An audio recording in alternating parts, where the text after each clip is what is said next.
Our main stories this afternoon, where 10 people have been killed in two separate car crashes in Mpumalanga. Our reporter Ofentse Setimo is in Philadelphia Hospital, where some of the injured are getting treatment, and he joins us live to give us an update. A very good afternoon to you, Ofentse. Can you give us the latest in as far as the injuries of those who were involved in the crash? How many are getting treatment, and what other details do you have for us? Initial reports were that about 7 people were admitted at the hospital. Let me correct that. It was about 6 people that were actually admitted here at the Philadelphia hospital. But then there were also some reports coming in that some had to be transferred to other hospitals. One was actually airlifted while we are here at the entrance of the Philadelphia hospital. We couldn't really get to the patients and try to speak to them about what exactly transpired this morning. But what we know is that they were traveling from Verena, coming to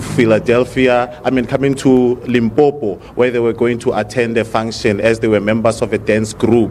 Now, what happened when we spoke to the authorities is that they felt they attributed the accident to human error, as they were saying that the road that they were traveling on is one that has been updated. As you can remember, earlier this year, there was an accident that claimed about 22 people at Verena, and the accident was actually attributed to the narrow road, not giving the people an opportunity to sort of maneuver when they are traveling on that road. But in this particular incident, we heard that the accident was actually attributed to human error, whether it be fatigue, whether it be alcohol consumption. It's not yet clear, and investigations are definitely underway to try and find out. But what we definitely know is that out of the 6 that were admitted, the driver is definitely among them. So the driver is not counted among those that were unfortunate to have not seen the light of day following that accident that happened at around 3 o'clock this morning.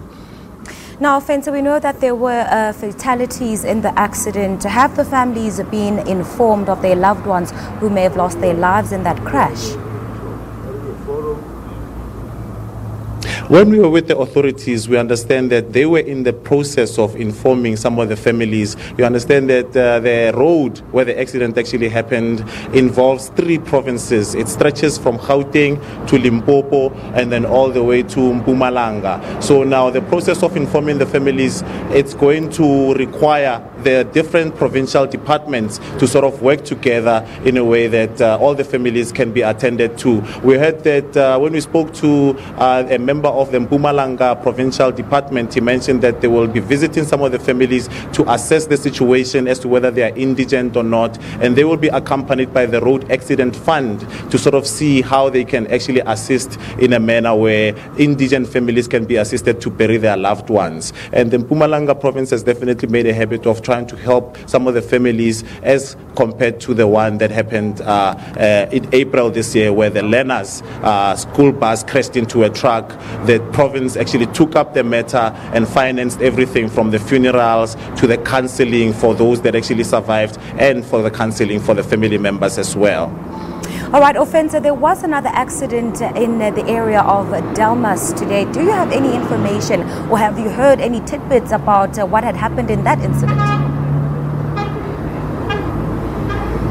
Well, in that incident, we understand that there was a statement that was released by the Mpumalanga province sending condolences to 10 families. But out of the 10 families, those are included are the ones from this particular accident where 7 died. So I can assume that at the Delmas accident, that's where the 3 people actually passed away during the accident. But our colleagues from the Nelspruit office are actually attending to that accident, and they will bring the facts as they come in.